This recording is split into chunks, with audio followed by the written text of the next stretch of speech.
heal as a team, we're going to crumble. Inch by inch, play by play, till we're finished. We're in hell right now, gentlemen, believe me. And we can stay here, get the shit kicked out of us, or we can fight our way back into the light. We can climb out of hell. 1 inch at a time.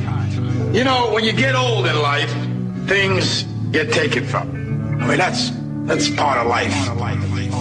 But you only learn that when you start losing stuff. You find out life's this game of inches. So is football. Because in either game, life or football, the margin for error is so small. I mean, 1/2 a step too late or too early, and you don't quite make it. 1/2 second too slow, too fast, you don't quite catch it. The inches we need are everywhere around us. They're in every break of the game, every minute, every second. On this team, we fight for that inch. On this team, we tear ourselves and everyone else around us to pieces for that inch. We claw our fingernails for that inch. Because we know when we add up all those inches, that's going to make the fucking difference between winning and losing. Between living and dying. I'll tell you this, in any fight, it's the guy who's willing to die who's going to win that inch. And I know if I'm going to have any life anymore, it's because I'm still willing to fight and die for that inch. Because that's what living is. There's 6 inches in front of your face. Now, I can't make you do it. You got to look at the guy next to you. Look into his eyes. Now, I think you're going to see a guy who will go that inch with you. You're going to see a guy who will sacrifice himself for this team because he knows when it comes down to it, you're going to do the same for him. That's a team, gentlemen. And either we heal now as a team, or we will die as individuals. Ideas are bulletproof. Welcome to the show, ladies and gentlemen. It is Sunday, November 6th, 2011. This is Down the Rabbit Hole. I'm your host, Popeye, from federaljack.com. Today, I am joined by some special guests, and I'm excited because usually my shows are uncovering the nasty side of things, and today is going to be a little lighter. It's actually going to be about solutions, which a lot of the listeners like to learn about. And my guests today have actually done it themselves. They've gone from city living to sustainable living in the countryside. And I couldn't think of 2 better people to bring on and explain and talk and just go over this stuff. And hopefully you guys will glean some sort of knowledge from this. So get your pads and your pens out. Make sure you check the archive for the stream and pay attention today because today's show is going to be good. Now, I want to introduce you to them, but I want to cover something really quick. Their names are not made up. Their names are real. Okay, and I have no control over their names. So it's going to sound funny when you hear me introduce their names because it's Popeye introducing 2 other people that, they sound like people might relate to them and say, oh, it sounds like fake names, but they're not. Okay, so it just so happens that that's the way it is. Sorry, but that's the way life is sometimes, Anyway, I'd like to introduce Natasha and Boris. Say hello, guys. Hey, what's up, Popeye? How's it going? You guys are writing a book, before I forget. You guys are writing a book about all this, correct? Yeah, we're writing, Okay. It's about the New World Order, the first book, because we're trying to keep it not too big, and then the second book will be about the stuff we're talking about tonight. Okay. Do you guys have a working title for it yet, or no? Not yet. Okay. Okay, that's not a big deal. So I know most of the time authors don't come out with the title until sometimes right beforehand anyway. So I want to get right into it.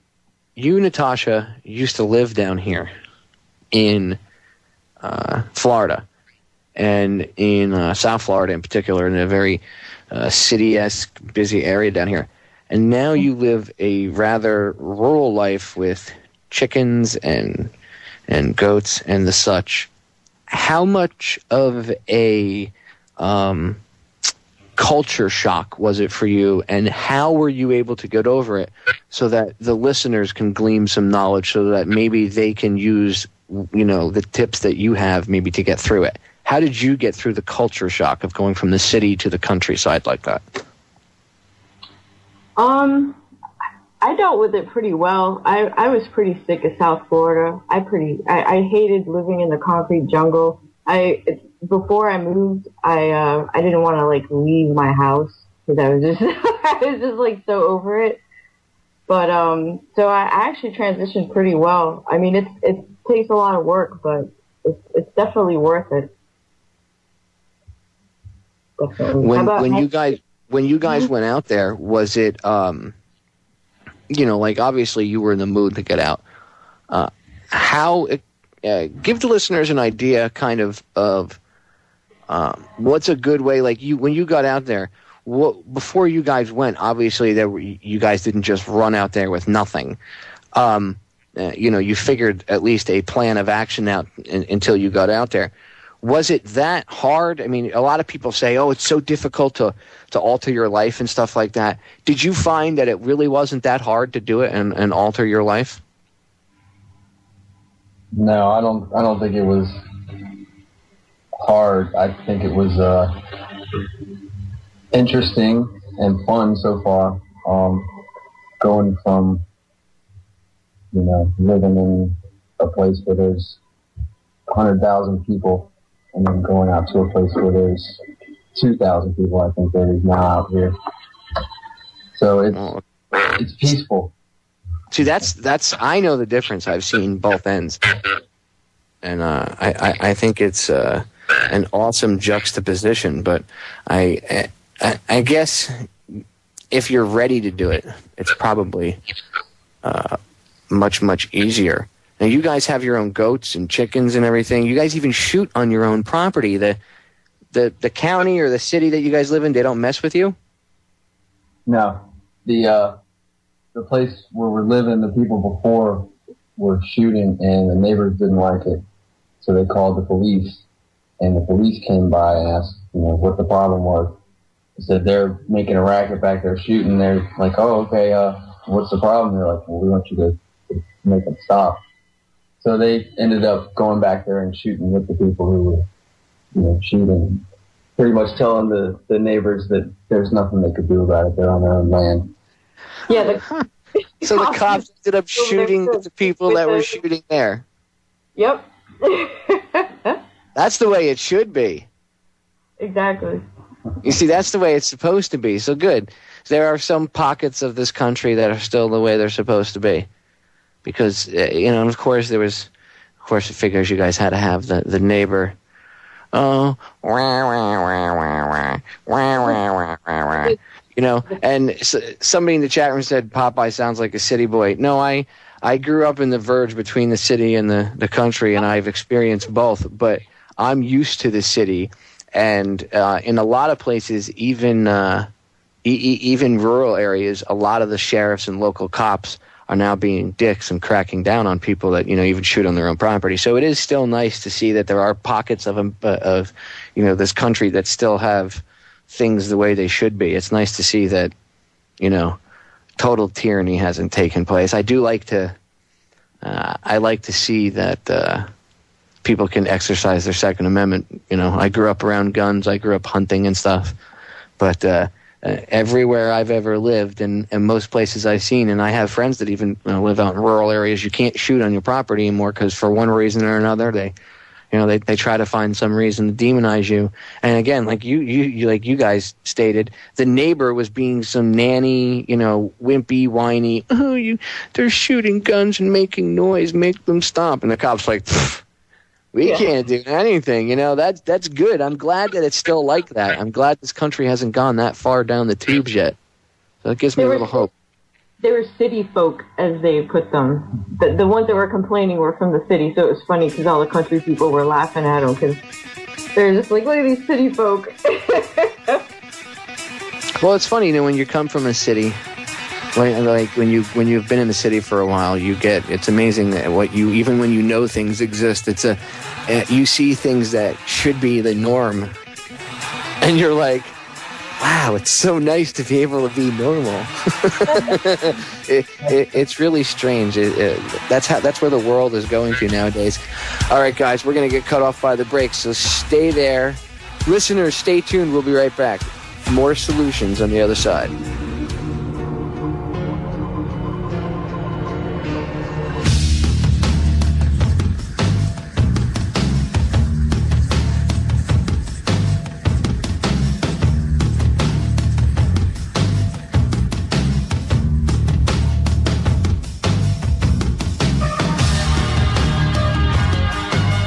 We are back, ladies and gentlemen. I'm hanging out with Boris and Natasha, who were urbanites. They lived in the city. Now they are living out in the country, and very sustainably, I may add. Real sustainable living. Not this fake, green, fake, agenda crap, but real, actual sustainable living.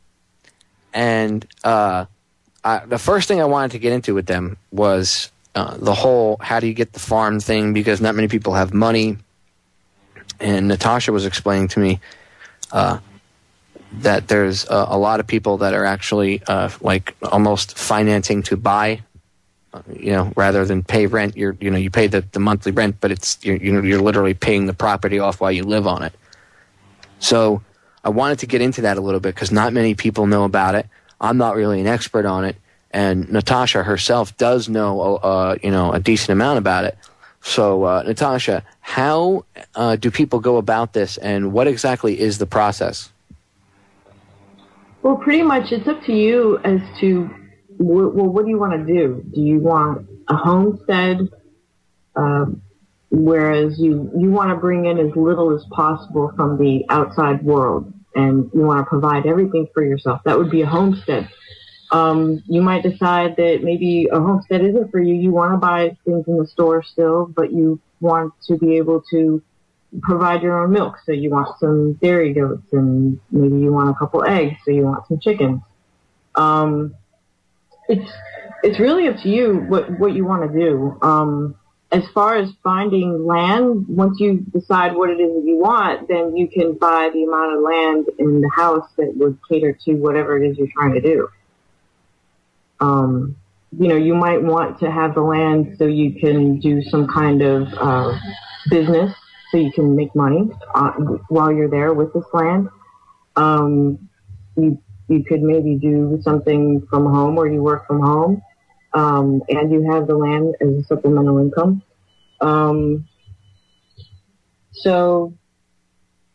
Well, how you were telling me that some people were financing it, right? There's a lot of people that don't even want to deal with the banks anymore because of their distrust for the banks, and it's actually starting to go back to the way things used to be, in the older days.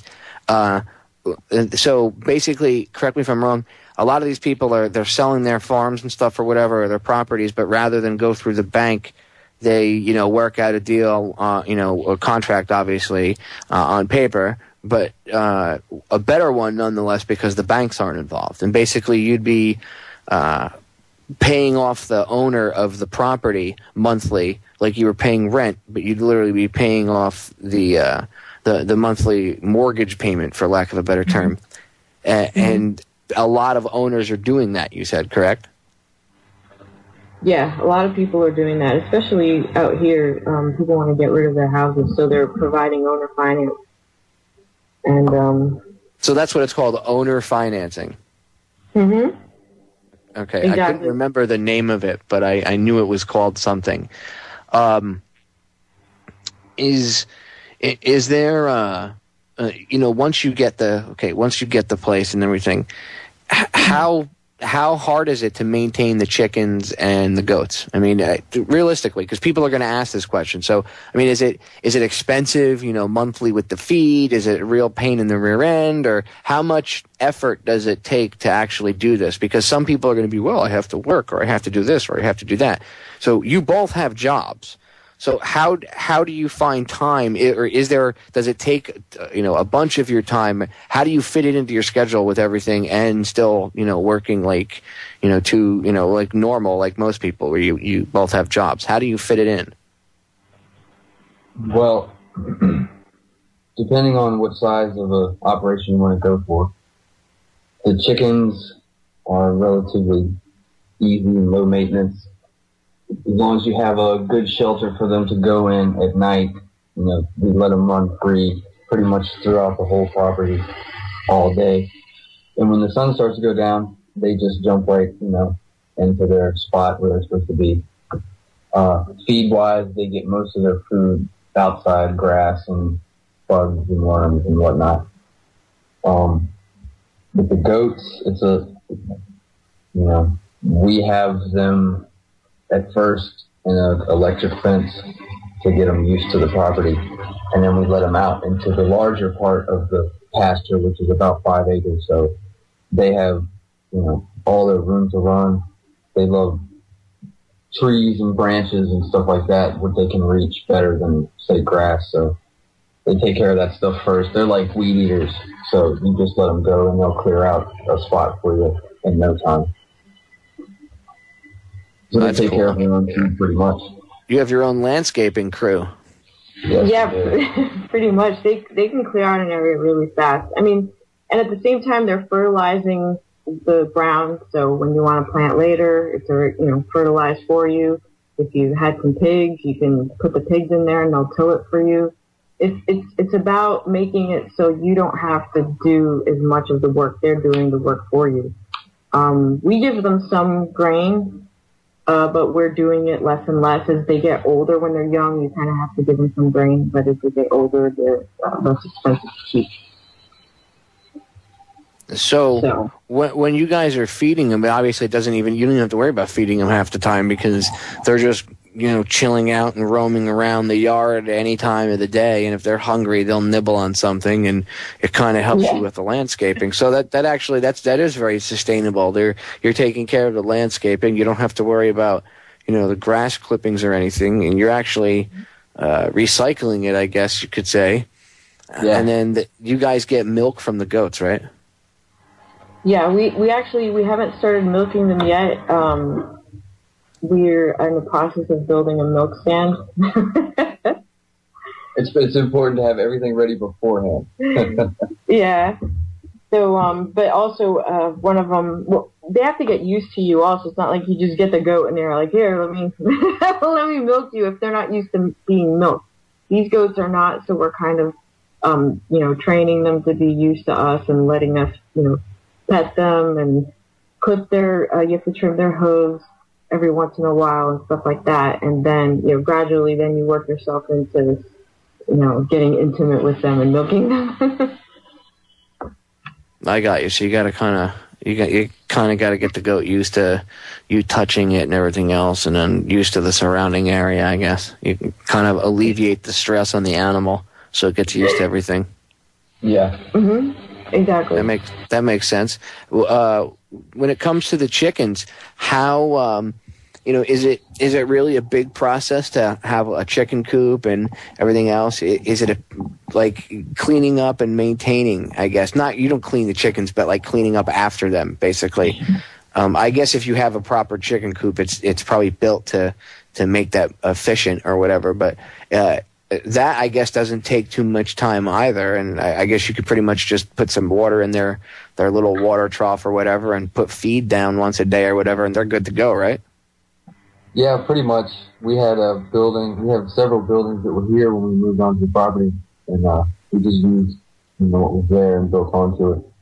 So they have a 2-gallon water and a 2-gallon feeder that just sits in their coop, and they eat that at night. Or whenever they're around. And then as far as cleaning up, we just rake up the hay that's, the floor and dirt underneath that, and then that goes in the compost. So it's all used. So it's all sustainable, and it all ends up being composted and then used for, growing plants and gardening. Wow, that's real sustainable living. That's the way to do it. Cut down on your waste, your real carbon footprint. I hate that. All right, ladies and gentlemen, we are going to break. Stay tuned. We'll be right back. I hope you're taking notes because it's a lot easier than I thought so far.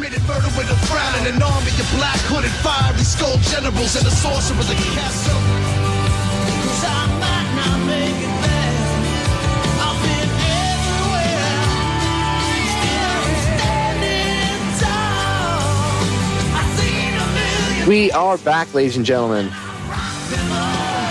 Today we're talking sustainable living. In the last segment, Natasha and Boris were explaining to everybody exactly how easy it is to live sustainably. And I myself was actually surprised just listening to them how it's not really that much effort. I mean, obviously they had to build up the chicken coops and stuff, but like Boris was saying, they had some structures on the property. He fixed them up and turned them into the chicken coops. And running it, once you get everything up and running, it doesn't even sound like it takes that much maintenance. In fact, having a goat apparently is like having a lawnmower with feet. So, that sounds like it's a good thing. You guys grow your own food on the property? Yeah, right now we don't have, we have some tomato plants that kind of got a little bit of the freeze, but we're going to try to salvage them. We're building a hoop house, actually. We were working on it today, and we're going to plant some veggies so we have stuff to do the fall and the winter. That's cool. And you guys can can your own stuff and do all that. Yeah, we got canned supplies. You guys have a wood stove or a fireplace? We actually do have a wood stove out in the tool shop area, and we have some kerosene heaters that we use for heat. And we're going to get a new wood stove for the living room. We just haven't gotten one yet. We'll wait till the kerosene runs out. Yeah, I hear that. But we have plenty of wood. You both lived in cities and stuff before. Do you find that your life is just more pleasurable and pleasant? And I don't want, maybe pleasurable is the wrong word. Like you feel better health-wise. Just everything is. Do you feel that everything is? I mean, obviously it's a change. So do you feel that inside and out it's a change for the better from where you are? Yeah, I mean, I was working in the computer industry, and it's just very stressful. I still work in the computer field, but it's just it's less stressful when you're not trapped in an office and having to commute and just having your own piece of, it's yours. You can go out there, you can shoot, your animals are running around. There's just something about it, something tangible about it something that you can call your own. Even if it's just like, a little plot of land, something that you could just put a garden or something. But it does something to your mind. Definitely something mentally, something. It calms you down. I was just really stressed out, and after moving here, I'm doing a lot better. I still stay busy, still doing a lot of stuff, but it's you don't dread getting up in the morning, having to go on with your life and do this thing. You have more options when you're. It's just kind of a total life change. We came out here and I started doing freelance computer work instead of going in 9 to 5 at a computer job. He started doing pretty much freelance carpentry. He's a carpenter. Started putting ads on Craigslist. And we've been doing. Luckily, we've been doing really well. Just took a chance. Our mortgage is really low. We got rid of one of our cars because, I work from home and, he commutes, so he uses the other car. It's paid off.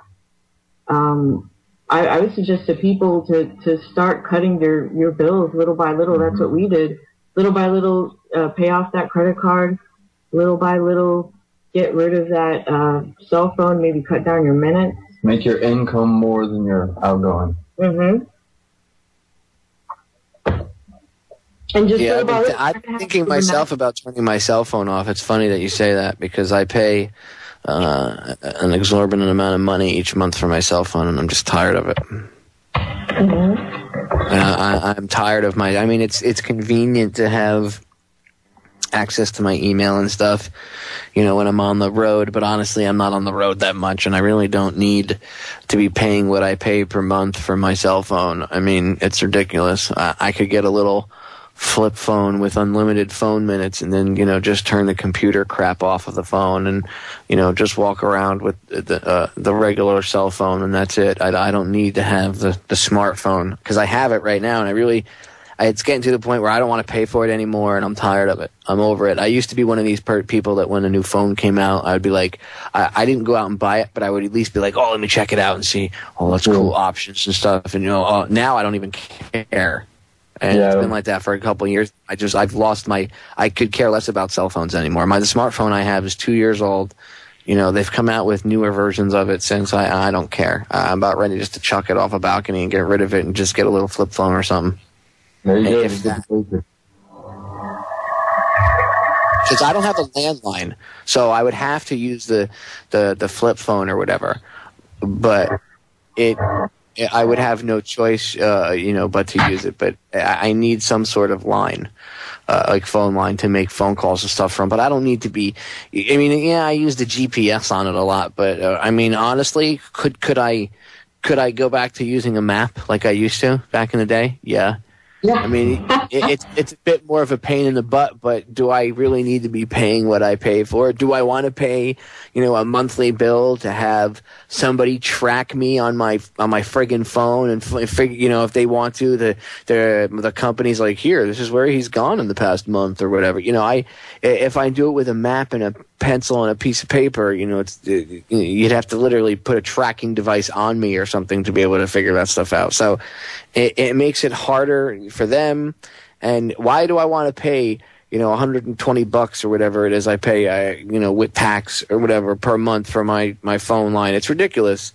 You know, oh, well, you're paying for the internet and you have this special hookup fee because of your phone. And, well, you know what? Maybe I'm tired of my phone. You know, and it's getting to that point. You know, I'm about at that point. I mean, yeah, it's got conveniences. I can take pictures with it and send pictures to my wife, or, you know, if my mother-in-law wants to see a picture of something. But, like, I can't do that with a camera. Keep a camera on me and then, you know, just do it the old-fashioned way, I guess you would say, and do it through the computer and email. You know, I mean, how funny is it that emailing a photo is now kind of old-fashioned? It's easier to do it with your cell phone. Yeah. It's crazy, right? Mm-hmm. Yeah. You know, and like you guys went back out to the country and cut things out, and look, you guys didn't die, the world didn't end, you know? It is possible to do. Yeah, so that's what I'm saying. It's very possible to do. That's why I'm excited to have you guys on, because it's like you guys are living proof that it can be done, and that, you know, it's like having an ex-smoker on and saying, look, you can quit. It's okay. It's not that hard. You know, you guys can quit the city. You can move out to the country and become sustainable, and it is possible. So that's awesome. Was it expensive to get the chickens and the goats and all that stuff? It wasn't too bad. You just don't try to do everything at once. I think that would be the main suggestion. Do a little by little. We started out with chickens. We're like, you know what? Chickens, we've read about it. Looks pretty easy. Let's get some chickens. So we got some chickens, and we're like, hey, this isn't too bad. When they're chicks, they take a little more work because, you know, you have to make sure that they have food and water and all that. But, you know, once they get a little bigger, it's definitely a lot easier. They take care of themselves.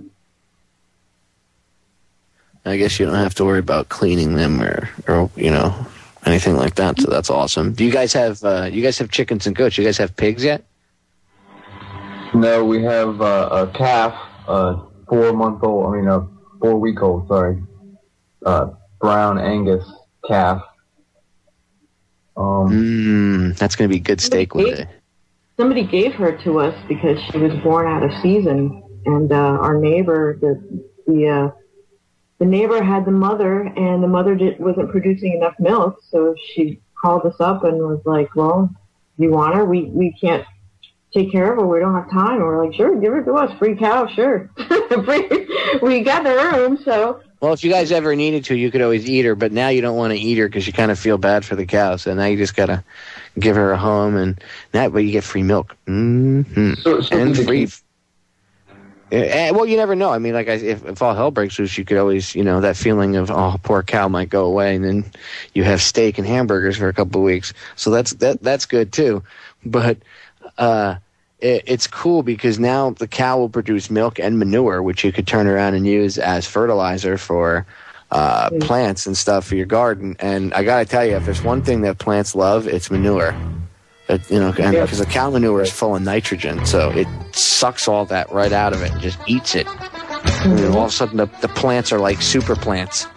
So, my mother used to have gardens, where we made her gardens in her backyard in Jersey, and she taught me all this stuff. So, it's interesting.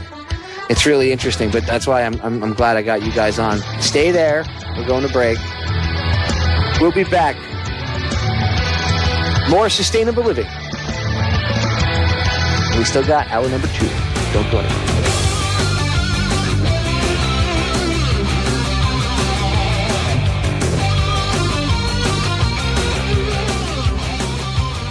Welcome back, ladies and gentlemen. Sustainable living, sustainable living, sustainable living. Very important. Very, very important. Natasha, let me ask you this. When you guys first started, did you think it was going to be so easy? Were you kind of nervous that it was going to be overwhelming? Was it more, is it easier to do than you thought it was going to be? Some things have been easier. Some things I honestly had no idea. I'll tell you, it hasn't all been really easy, not as easy as the chickens. When we first got our goats, we got a male and a female goat. And the male goat was determined to get out, and, he was going to get out, and he wanted to find more female goats, I think, because it was a breeding season. And he started running down the road. I mean, there's traffic. He's running down the road, and I'm chasing him with the female goat in tow behind me, trying to get his attention to come back. Because I thought he was going to just run into the woods and just run away.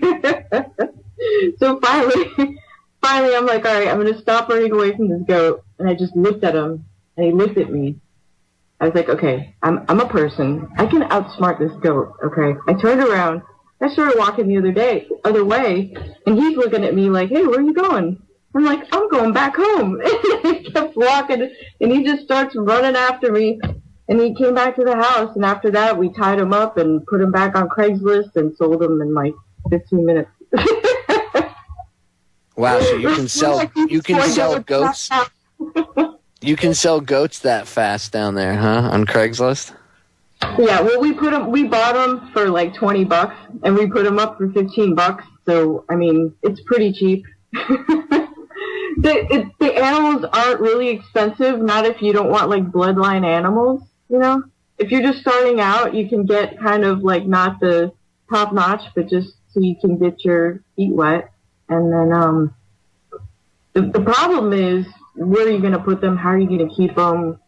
That's what you have to have. And that you have to have some place like to keep a roof over them so they don't get wet and stuff.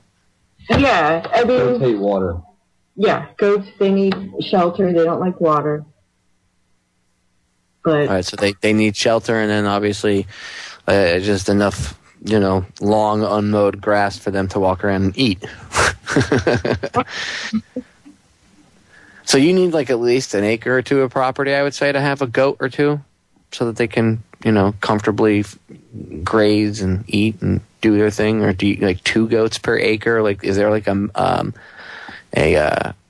sort of mathematical solution to figure it out, or you just kind of wing it?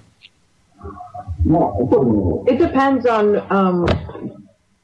you could put them on a 1/4 acre if you wanted. It's just they wouldn't have as much area to graze on. You would probably want to rotate them maybe a little bit on your pasture. You can have an electric fence, or you can have what they have, like cow panels. That's the people that we actually got our goats from. They had them in a smaller area. They were living more in the city. and they had maybe like 3 or 4 goats in an area, and what they would do is just provide them with hay, maybe bring in some extra brush, give them grain, stuff like that. They're pretty easy.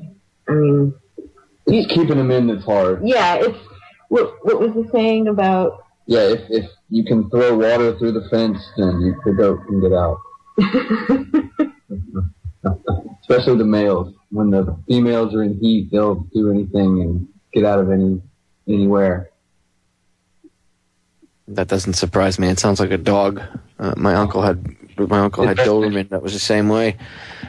Do you guys, let me ask you this, a lot of people would ask, this is a question that's not asked, but I'm sure a lot of people think about it.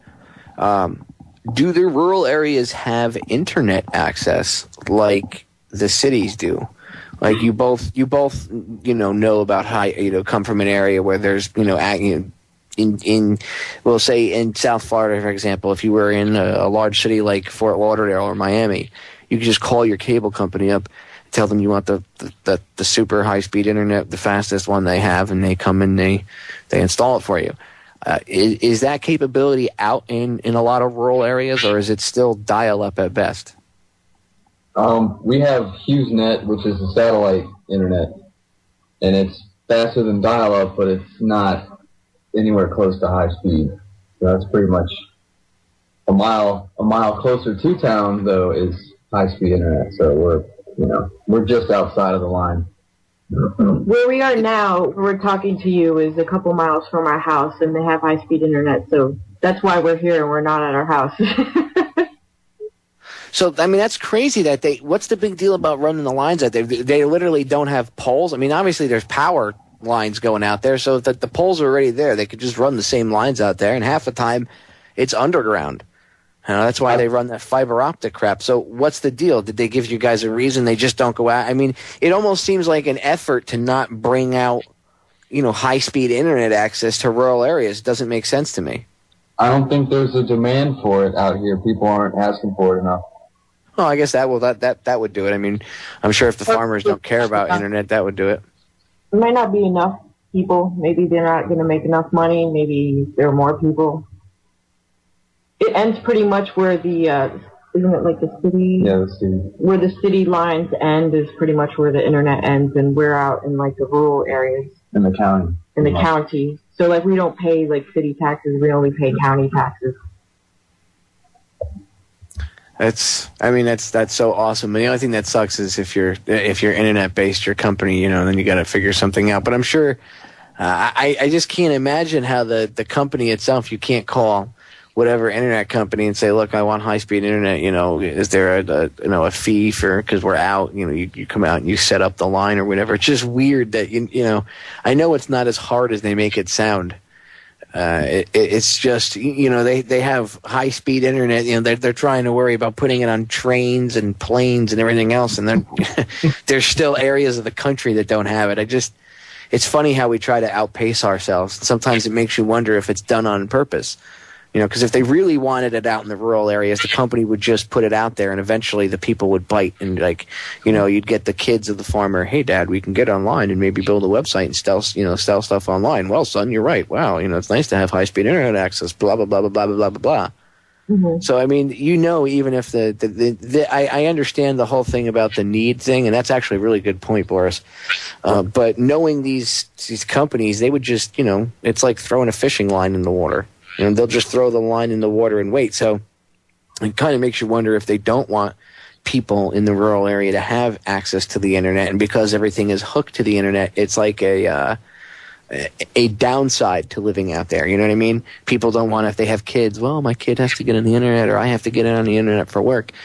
So something that would, I guess you could say, not disable them, but hinder them from doing their jobs, or hinder them with their, because they don't want to be real parents with their kids or whatever, and they just want to plop them in front of the internet and let them watch YouTube and everything else.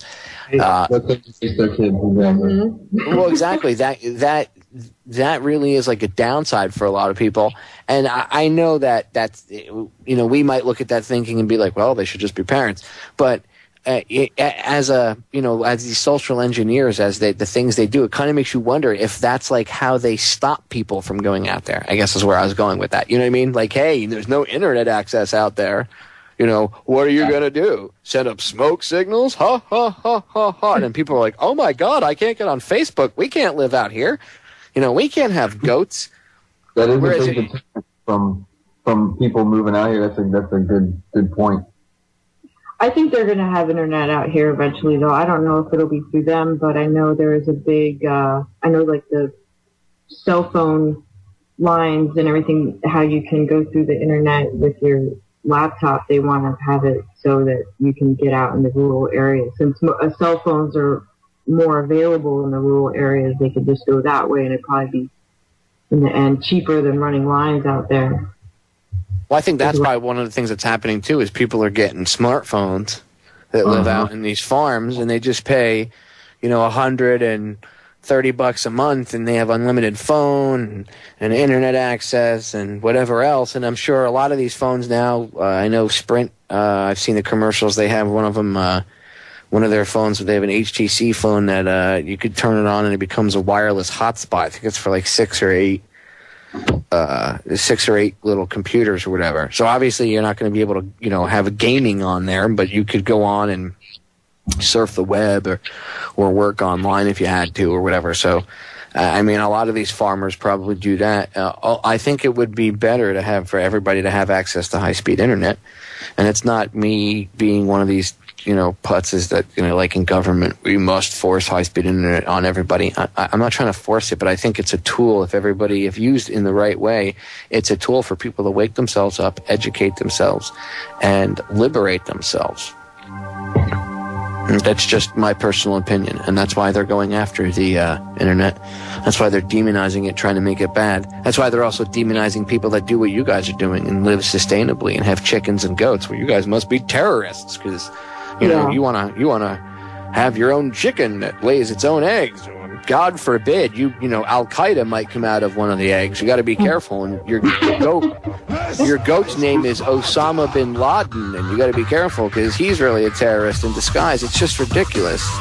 That's why they're demonizing all this stuff. That's why it's important for people to learn about it and learn what really goes on and how easy it is, and at least put the idea in their heads. Hopefully that'll lead them down the track of at least looking into it.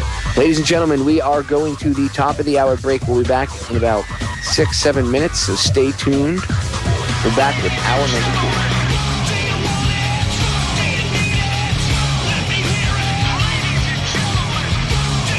2. Ladies and gentlemen, we are back for hour number 2.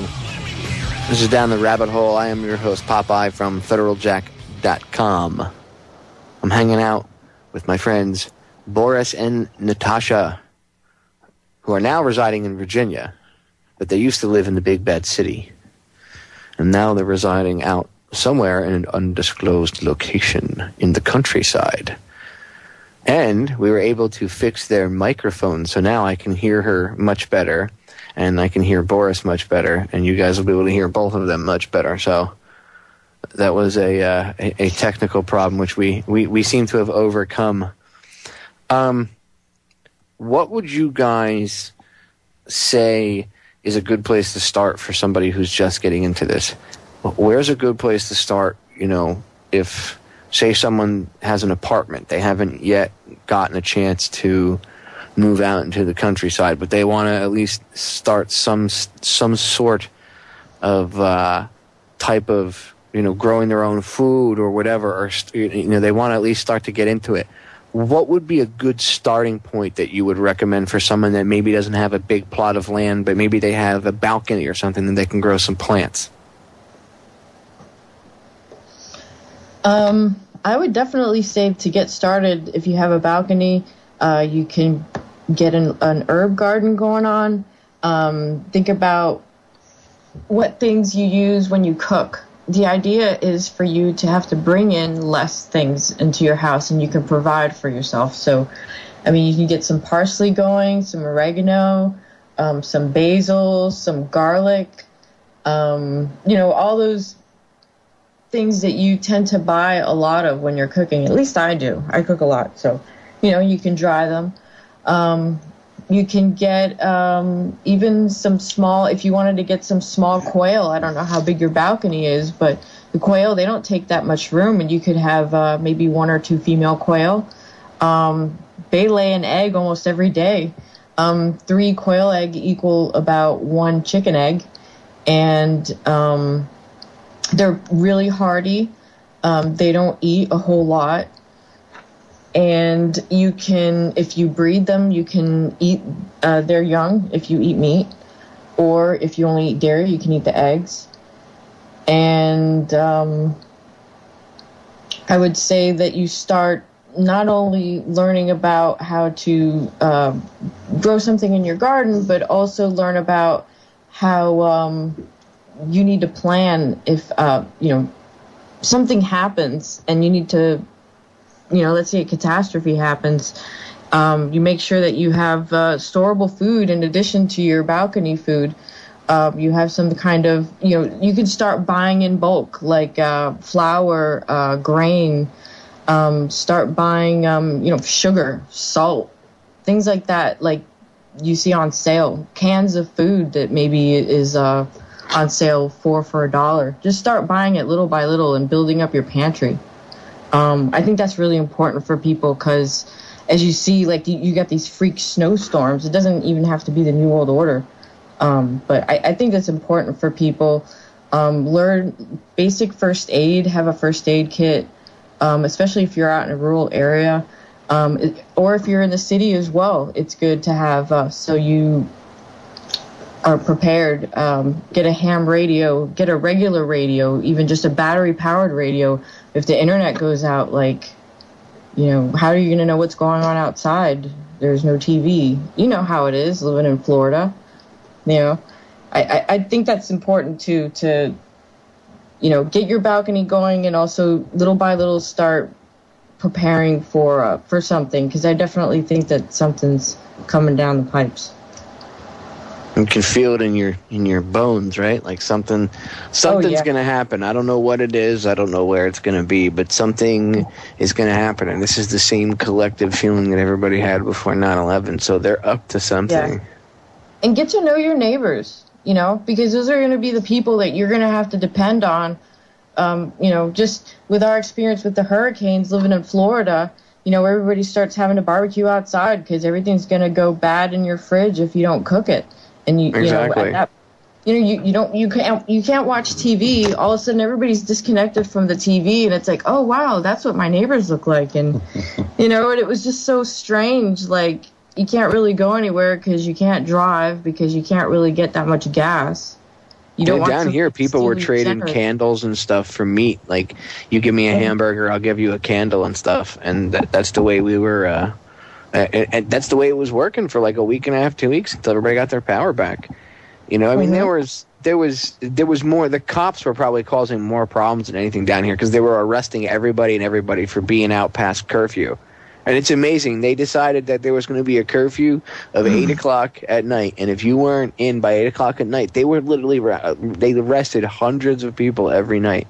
And people would be like, this is the United States of America. What is it, Nazi Germany? I could walk around, and they're like, no, you're beyond curfew.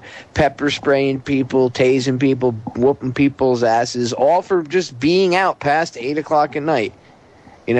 So it's amazing how fast these drones are willing to take away someone's civil liberties. That's why it was nice to see when you told that story the first hour about how the owners before you guys of the house that you guys bought, that the neighbors called the cops for them shooting on their property because they were making noise, and the cops rolled up and said, we can't do a thing, and went down and shot with them. Exactly. That's the way it's supposed to be. That's the way it should be. That's a perfect example of the way it should be. You're not supposed to have a cop be like, well, I'll go down there and take them guns because I don't care if it's their property or not. I'm the law and I can do what I want because I think I know what's right. No, that's not the way it works.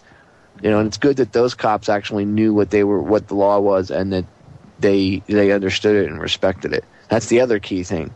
And they knew each other, so that's the whole thing about community as well. Exactly. Good point. Good point, Everybody knows Boris. each other here too. Well, that's important. I mean, how are you supposed to survive if you don't know your neighbor?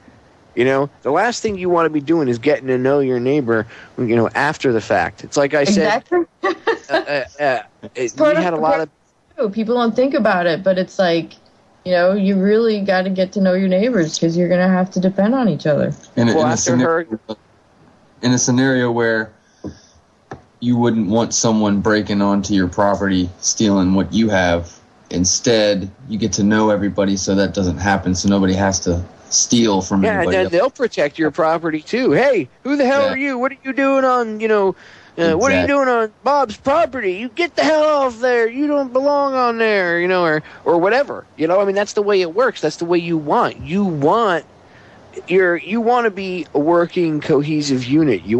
There's no reason you should fear your neighbor. The government wants you to fear your neighbor. They want you to think that, you know, your neighbor is Osama bin Laden, you know, and oh my God, he's going to come get you. He's a terrorist, damn it. He's a terrorist because he grows his own food. He's a terrorist. It's retarded. You know, my friends busted my balls when Wilma came through here, and I put up wood on the windows and everything, and I went and got a couple large pizzas from the pizzeria down the street, and they were like, what's that for? And I'm like, pizza lasts 3, 4, 5 days without going bad. I'm like, you know...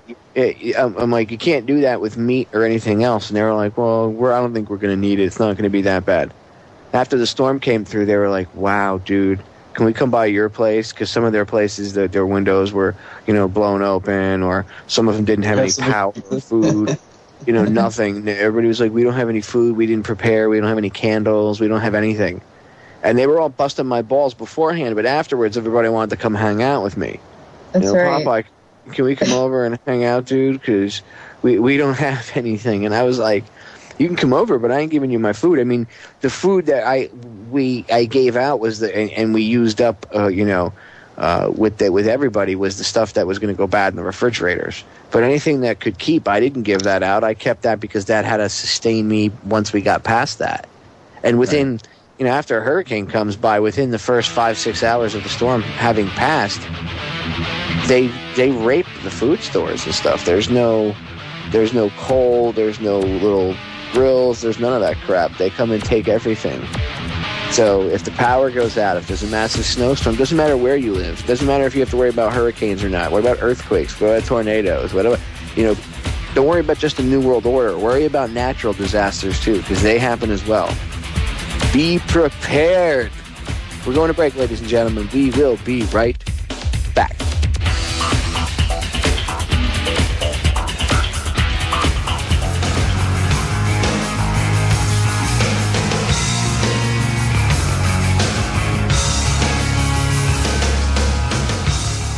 We're back, ladies and gentlemen. We were talking about throwing out your cell phones. We were talking about getting back to a simpler way of life. Sustainable living. Growing your own food. Even if you live in an apartment. You heard Natasha tell you exactly how you could get around that and perhaps grow your own food. At least try, start. Maybe even have some quail, small birds. Tell them, yeah, they're my pet birds. They don't know what you're doing with them as long as they don't see you. The best thing I can tell you, if you're going to do that and it's in an apartment complex, you just, if you're going to keep them out on the balcony, it's easier to have an apartment up higher up, because the higher floors, it's harder for them to see from the ground, and it would hard for them to tell what kind of bird it is, and then you could bring them in the house if you had to in the apartment.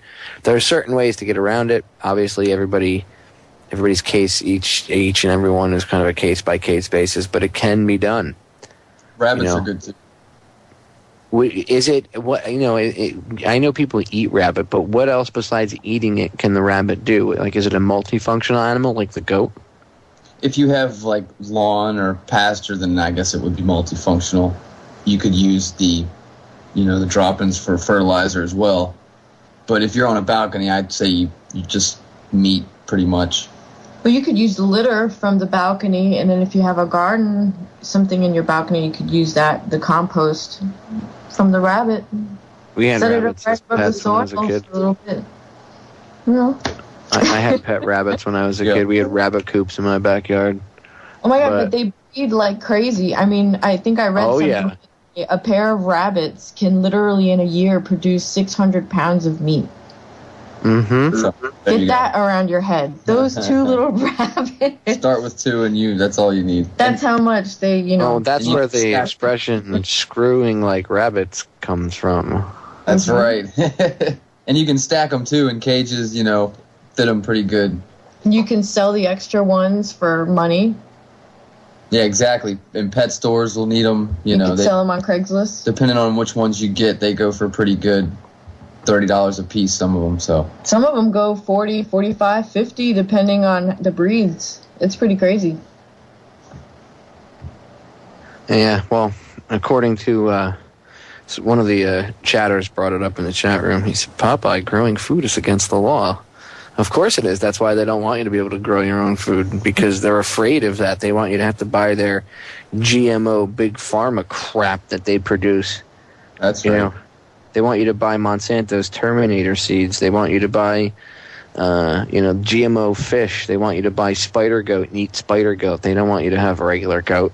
They want you to have spider goat. So now you can't drink the milk, but hey, you could make Kevlar out of it. So, well, imagine if you had 30 rabbits or something, or like quail, and things go under, and somebody needs something, you can barter with a couple rabbits, and you can get something else that you need, some milk or eggs or bread or I whatever. have talents that I know. You can't eat your gold coin at that point, I have. That's what I think about. I have trades. Trades are a good thing to know. I think everybody should learn at least one trade. I have multiple trades under my belt. Definitely. And I suggest you use them, because not only can they help you that way with bartering and stuff, but hey, like when things go wrong at my place, I don't even buy.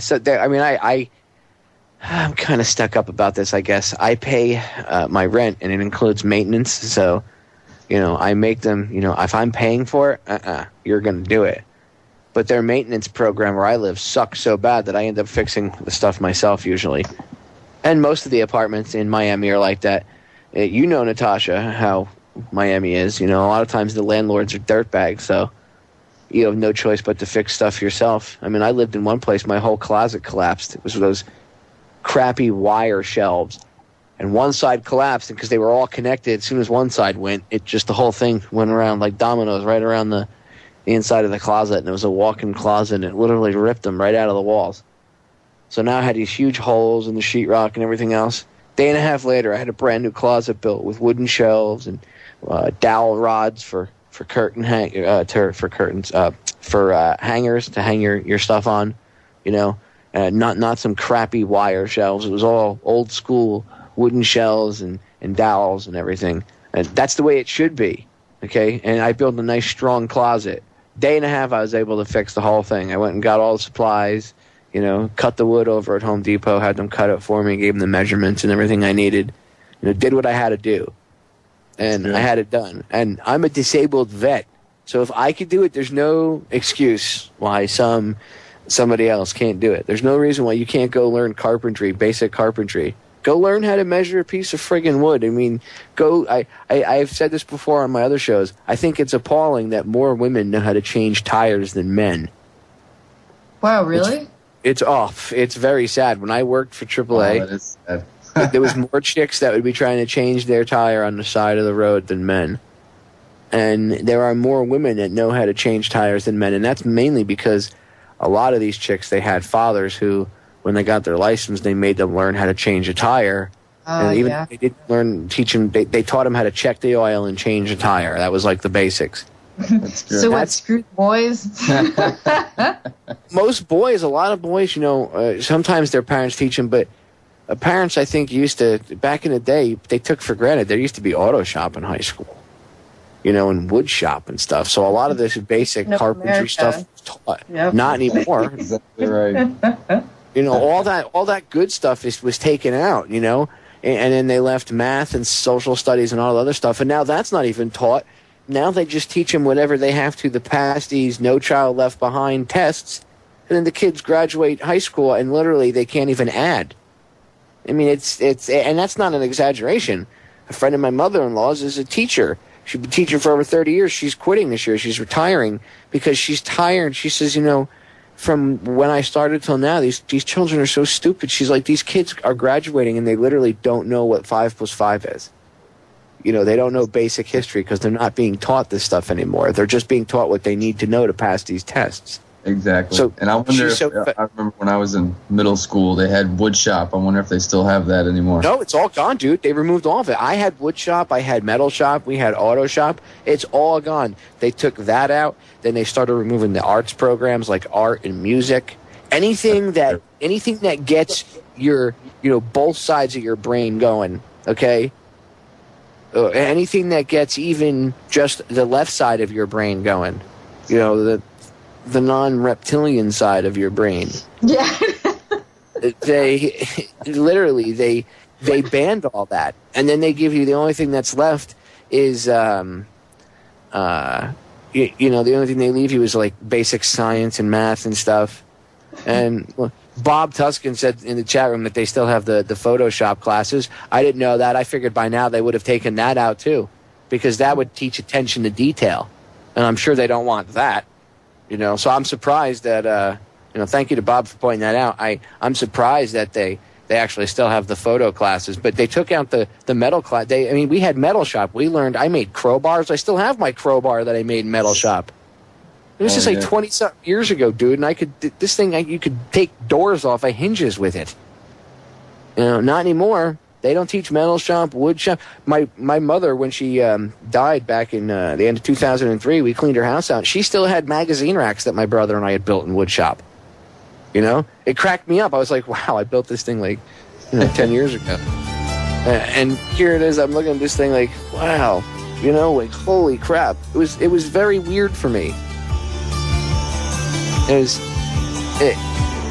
To know what they've done to the educational system is sickening. It's very sad. Kids aren't taught anything anymore. Like I said the other night, kids can't even change. Men can't change tires. Women are taught because their fathers at least had some brains in their head. It's all the same. Go on the break, ladies and gentlemen. We'll be right back.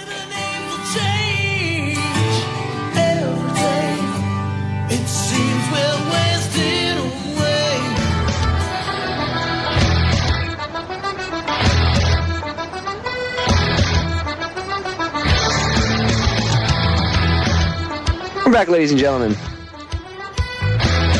If you hear any barking or growling in the background, that is my little guard dog, Monster, here.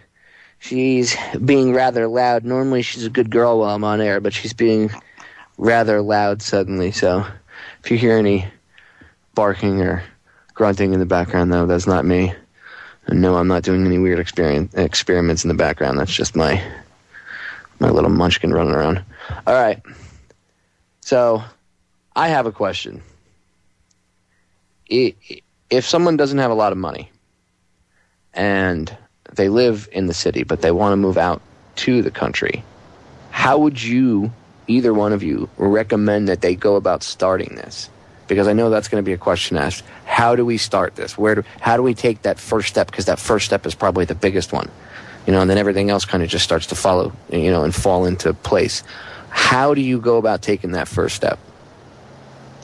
Well, if your first step is getting out of the city and into the country, I'd start looking places like Craigslist and other kind of places where you can find good deals on land, owner financing like we were talking about. Because there's lots of people who are willing to work with you, give you a good interest rate and, you know, for a reasonable down payment too. So just start doing your research that way, you know, make a plan, have a kind of an outline, I guess, of what you want to do.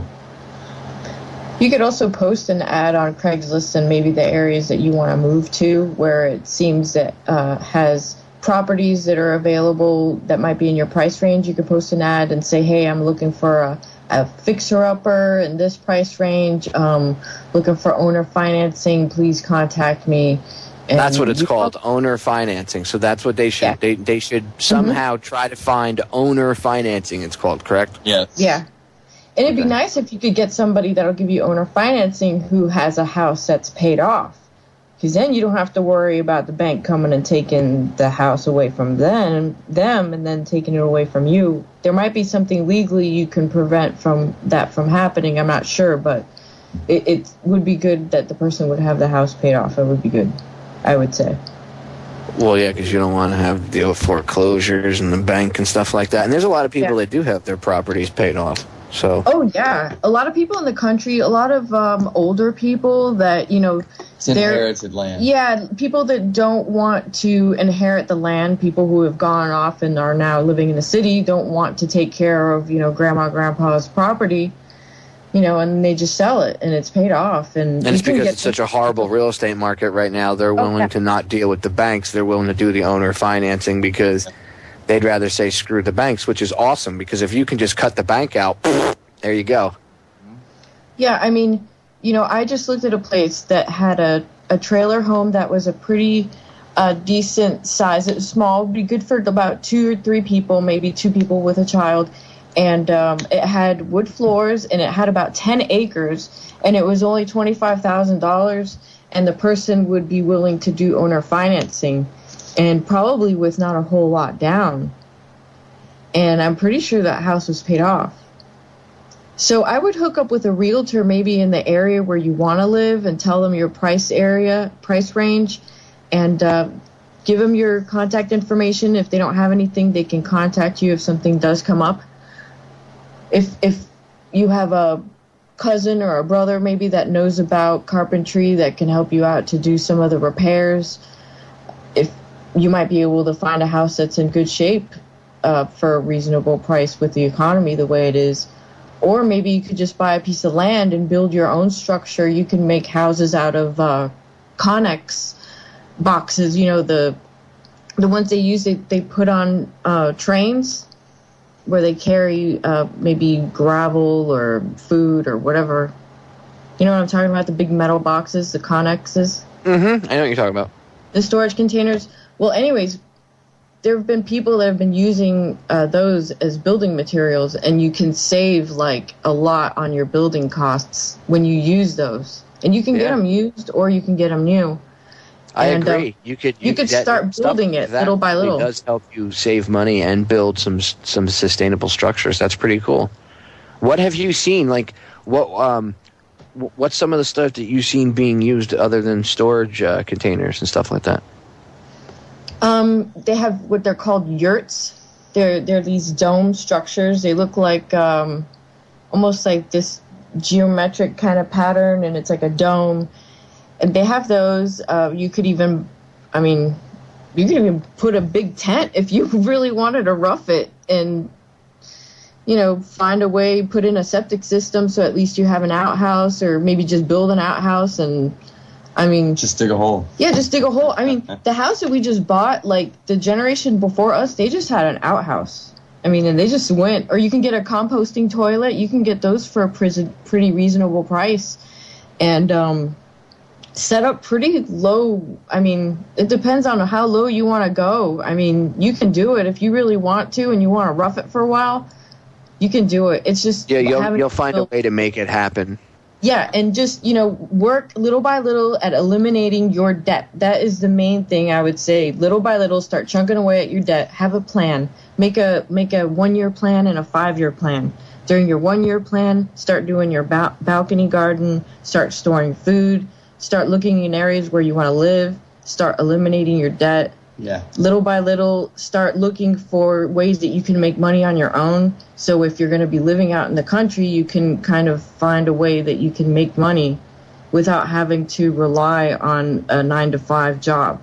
Whether it's making something, crafts, you cut hair, you want to open your own shop. That goes back to the whole trade.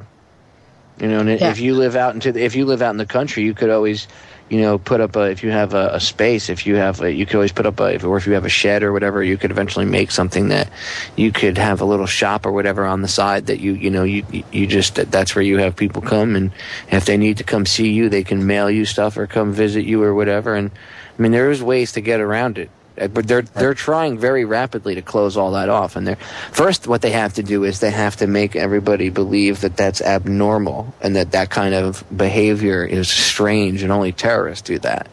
And once they marginalize everybody, then they can round people up. But first, they got to marginalize everybody and make the general public, the sheep, think that anybody that can sustain themselves and doesn't need the electric company or doesn't need to go to Winn-Dixie or Publix, every couple days to get food, that, they must be weird because they can take care of themselves. That's odd. Right. I need a nanny. That's why they demonize people like that. That's why it's important that, people hear how easy it is to do it so that they go and take that step and more people do it. People like that. Exactly, people like that, because they're free thinkers. They might actually grow a chicken or raise chickens rather, or grow plants or grow their own food. And God forbid they don't buy Terminator seeds, or God forbid they actually know how to grow their own food. Oh my God, the cattle know how to take care of themselves. Oh, what do we do? That's basically how they look at it. They're really afraid of people coming into their own and waking up and realizing and coming out of this trance, this Walking Dead type trance that they're in. And they don't want that. No, they don't. Really don't want that. No, I don't. You can see they don't. Let me ask you guys this, because we got a couple minutes before we go into break, and then when we come back, we have one segment left. In fact, I'll aim it at Boris. As a guy, do you see how they've taken the men or the man out of men? You know what I'm saying? Yes. They've made men. It's not okay if you know how to chop wood or build a fire. That's strange. That's weird, crazy wood people type thing that do that. Like basic stuff that you should know to be a man and being a man. Have you noticed that they've attacked that? That's disappearing faster and faster. It's becoming, you can see it on TV and the movies and stuff. They dress men up in women's clothes all the time now. Every movie there's a guy dressed up in a women's dress as a gag. Yeah. You notice that? Yeah, they're taking sissifying America, like somebody wrote in the chat room earlier. So, how is it in the country by you? Do you notice that people still, men know how to change tires and go hunting and stuff like that and protect their family? Outrageous conspiracy theories. So that's good. At least there's still people in the country that know. Lies that attempt to Ladies and gentlemen, we're going to break. We will be right back. Away from the guilty. F you, George W. Bush. You are a war criminal. And you will slink one day. This battery will get unplugged. As I continue to blame the nights that in the hospitals. The railways in New York lost their towers. We'll be right back. Don't sit back or hesitate to react to the impact. Many taking a nap. In fact, they would fake an attack to make way for the patriot.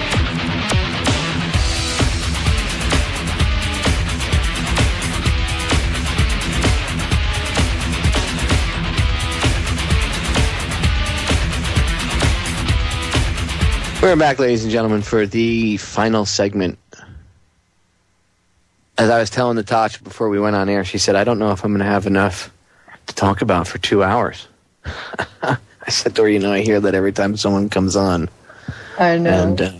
And she was worried that it was going to be really long, and it just flew right by. That's the way it always works. You get something interesting, you talk about something interesting, you blink, and the next thing you know, the show's over. We got about 10 minutes, so I want to get your take on the local area there, because you guys got cut off. What's the local area like? Are they somewhat awake to what's going on? Does anybody think that, do they still buy the 19 Muslims from the cave, in Afghanistan with a laptop thing? Are people starting to wake up and see what's up with the New World Order? What's going on? As far as people's politics go, we haven't really delved into that. As people are, like the guy behind us, his father owned the land, and he lives like right to the back of us. He was in the military and everything, and I think he's kind of aware a little bit of what's going on. So he builds guns and stuff. It's pretty cool. So he's into the nice Second neighbor to Amendment. have. Yeah. Well, but does he know about the Constitution? I guess I mean, like, do they understand their rights at least somewhat around there? Do they still practice their freedom around where you guys live? Do they still, do people play with their guns like they should? Are men still men, or has it reached its evil tentacles into the that far into the countryside? I think it's trying to. Since we've lived here, I think they got 4 new cops. So there used to be, I think, 4 or 5, and now there's 8 or 9. So that's a big jump for here. I know it sounds funny somewhere else, but no, that's like a 40, almost 50% rise in the police force. Exactly. So as far as the new cops, I don't really know much about. My mom owns a barbershop in town, so she kind of gets the gist on what's going on. But men pretty much raise their children the way they're supposed to. They're boys. They do it right. They teach their boys to be men, and the men act like men. That's good, and everybody practices their at least some of their constitutional rights. I would assume it's probably more of a conservative area than a. I think so, yeah. Than a liberal area, but the thing is that women, as far as homesteads are concerned and farms, especially, women did just as much hunting. Women did just as much of the things that men did. One of my friends, when she was growing up, her parents, they rarely actually saw money. They bartered. They bought in occasionally flour, and her mother could hunt and kill a buck and skin it and cut it up and cook it and eat it. I mean, she knew how to do everything, and that's how people were. Some people still are. You can all your food, keep it in the basement. You eat seasonal vegetables. You have a greenhouse.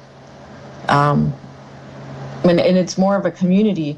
If somebody comes over, let's say your uncle comes over, well, they know that they're going to be partaking in whatever your family's doing at the time, whether it's baking or, taking care of the goats or building a fence or whatever. They'll grab a hammer and start building the fence with you and be like, hey, what's up, Oh, yeah, we're building this fence. And then maybe later on you'll go over to their house and help them out with something. It's just like a real sense of community, and everybody kind of does their share. That's how we're going to defeat the New World Order. Huh? That's how we're going to win. That's exactly how we're going to win. Doing what you and your husband are doing. Exactly what you guys are doing. That's how we're going to win.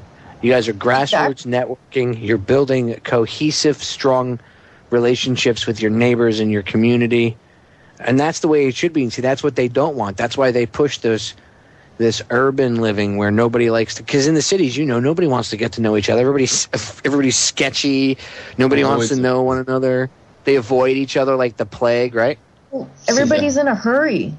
Everybody's got to get somewhere. Everybody's got to do something. Everybody's, you're running out of time. You don't have enough time in the city. You live in the country. That too. Damn it, I don't have enough time. There's more time. I know exactly what you mean. Things slow down out here. Yeah. I mean, you still have a lot of things to do. You wake up, early and you're doing stuff all day, but it's just different. You enjoy what you're doing, you're not dreading it. Yeah, you love it. I think that's one of the ways we're going to cure this cancer. Is homeopathic treatment like that, like moving out to the countryside and getting back in touch with nature and recharging your spiritual energy. We have to do this because there's so many levels that they're dehumanizing us on, and they're getting to eat processed foods and take vaccines and not care about your neighbor, not worry about anybody, not want to talk to your neighbor. And I think living like you guys are living is the exact antithesis to what the New World Order wants. And that's why I wanted to bring you guys on the show. I wanted people to be able to hear that it is completely possible to go from the city to the countryside, and it doesn't take this vast, leap of, oh my God, are we going to make it? You can do it. It's not as hard as you think. And it's much easier than you really think it is. And, people, I think that's the biggest thing. One of the biggest things that stops people is they build it up in their mind, just like anything else. They build that doubt about it up. Can I do it? Is it going to be hard? Blah, blah, blah, blah, blah, blah, blah, blah. And they build up all these mental blocks, and there's no need for it. No, and you guys are living proof that it's really easy. And I commend you guys for doing what you're doing. I think it's awesome.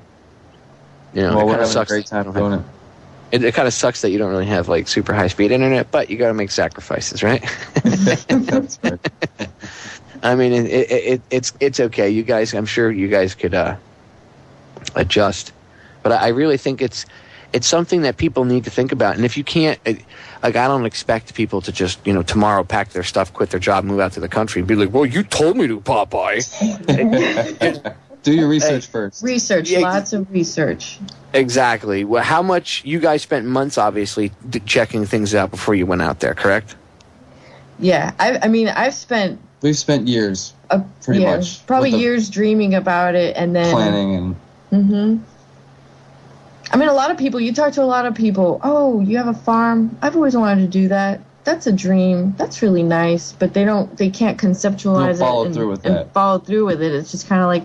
It's kind of this dream that, and then by the time you get old and you die and, you just never do it. Get it done. Well, that's why I commend you guys, because you actually physically manifested something that you dreamt about doing and having. And I think that is commendable and one of the most awesome things anybody could do. And again, I want you guys to be an example of what can be done with, some effort, but you don't have to spend $1 bazillion to do it. You don't have to, you don't have to, I guess you do have to kind of change your life, but you don't have to radically, give everything up that you believe in or that you do or anything to go out and just live in the countryside and be free, be able to, get away from the city and get away from all that tension and that stress that's constantly pushed into the body. And again, that dehumanizes you because you're so around people all the time that you just get sick of them and you're like, God, shut up. I don't want to talk to you. Yeah, exactly. Getting out in the country, you're like, hey, Tim, I haven't seen you in 3 days. How are you? Mm-hmm. Everybody waves. Everybody says hi. It's nice. I think that's awesome. We need to get back to that. That's one of the ways we're going to defeat this is getting our humanity back. Because that's what makes people start to care about, getting involved or getting angry. You have to have humanity first. And they've robbed that from so many people that people, they see someone getting stabbed in the street, they don't care. Whatever, I don't want to get involved, Exactly. I don't want to get involved, I could get sued or... that's why we have to have tort reform. There's a lot of things we do need. We got to get rid of these BS lawyers. We got to make, BS lawsuits, should be illegal because they clog up the system. And then you have problems like that. People don't want to get involved anymore because they don't want to get sued. And they start to, again, they allow this litigious society to help get rid of their humanity. If you see someone dying or bleeding in the street, try to help them out. Do what you can do. Don't just walk over the guy and continue on about your day. That's a scumbag maneuver, you know what I mean? And it's the same thing on a grassroots level. Build a relationship with your neighbor. You never know. That's what they want. They want people to file frivolous lawsuits against each other and hate each other and just, not be able to resolve issues one-to-one, neighbor to neighbor. You have to call the cops. You can't just go talk to each other and work things out. I mean, my neighbor, when we were shooting, she came over just to kind of check on us and see which direction we were shooting to make sure we weren't shooting towards her property, and we were like, hey, what's up? We gave her some eggs. She was you get to meet your neighbors. You build a little rapport with them. That's good. Boris, Natasha, guys, we're out of time. Let me know when your book comes out, and I will have you guys back on to talk about the book and everything. But I hope the listeners enjoyed the show. Guys, thanks for listening. I'll be back Wednesday, and tomorrow, don't forget, WTF, 10 to 12.